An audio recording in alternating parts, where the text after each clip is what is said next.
میرے بچپن کی بات ہے۔ ہمارے پڑوس میں ایک یتیم لڑکا صفدر اپنے چاچا کے پاس رہتا تھا۔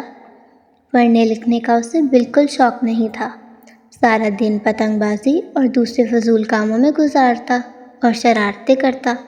اس کے چاچا اور ان کے گھر والے اس سے بہت پریشان تھے۔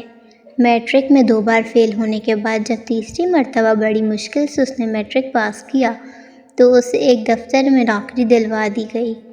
چند سالوں کے بعد وہ اپنے چاچا کے ہاں سے چلا گیا اور دوستوں کے ساتھ رہنے لگا۔ میری جب بھی اس سے ملاقات ہوتی تو وہ بڑی غیر سنجیدہ باتیں کرتا اور کوئی اچھا تصور نہیں چھوڑتا تھا۔ بہت عرصے بعد سنا کہ اس نے شادی کر لی ہے۔ بیوی بچوں کو لے کر کبھی ہمارے گھر بھی آتا، کبھی کسی تقریب میں اس سے ملاقات ہو جاتی تھی، لیکن اس نے کبھی یہ نہیں بتایا کہ اس کا عہدہ کیا ہے اور وہ کہاں کام کرتا ہے۔ اس کے کپڑے نہایت سادے اور باتیں بڑی دل فریب ہوتی تھیں۔ اس کے گھر جانے کا کبھی اتفاق نہیں ہوا۔ میرے علم میں یہی بات تھی کہ اس نے میٹرک سے زیادہ تعلیم حاصل نہیں کی، اس لیے یہی خیال تھا کہ وہ کہیں معمولی عہدے پر ملازم ہوگا۔ دن گزرتے رہے۔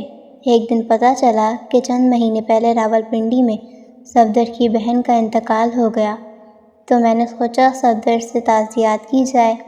اس کے چاچا سے گھر کا پتہ معلوم کیا تو انہوں نے بتایا جم خانہ کلب کے سامنے وابڈا کے ملازم کا گھر ہے، وہیں جا کر کسی سے پوچھ لو۔ جب میں وہاں پہنچا تو دیکھا کہ ایک طرف چھوٹے عملے کے کوارٹر اور دوسری طرف اعلیٰ افسروں کی کوٹھیاں تھیں۔ میں چھوٹے اسٹاف کے کوارٹر کی طرف گیا اور استقبالیہ سے صفدر کا گھر کا پتہ پوچھا۔ معلوم کیا تو مجھے بتایا گیا کہ وہ بڑی کوٹھیوں کی طرح رہتا ہے۔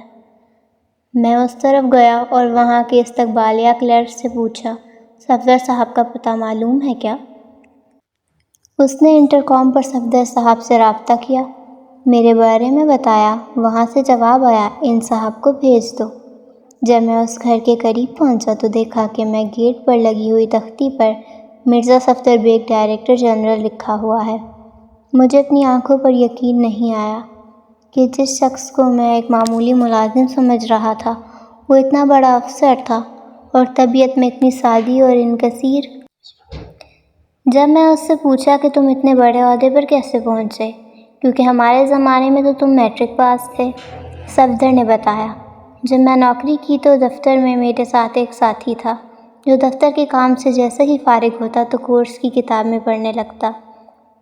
اس نے مجھے بتایا کہ وہ انٹر کے امتحان دے رہا ہے اور اس نے مجھ سے کچھ ایسی باتیں کی جو مجھے بھی پڑھائی سے دلچسپی ہو گئی۔ ہم دونوں نے ساتھ ہی انٹر میں محنت کی، ایگزام دیے۔ اس کے بعد ہم مسلسل تعلیم حاصل کرتے رہے اور اللہ کا شکر ہے آج میں اس مقام پر پہنچا ہوں۔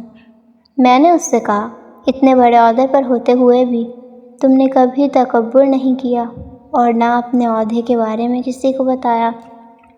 صفدر نے کہا، میں ڈائریکٹر جنرل اپنے دفتر میں ہوں اور دفتر سے باہر وہی پرانا صفدر، ایک عام سا شخص۔ انسان اپنے اخلاق اور کردار سے پہچانا جاتا ہے، عہدے سے نہیں۔ میں سوچتا ہوں کہ تعلیم سے انسان میں کتنی تبدیلی آ جاتی ہے، اس کردار کو میں کبھی نہیں بھلا سکتا۔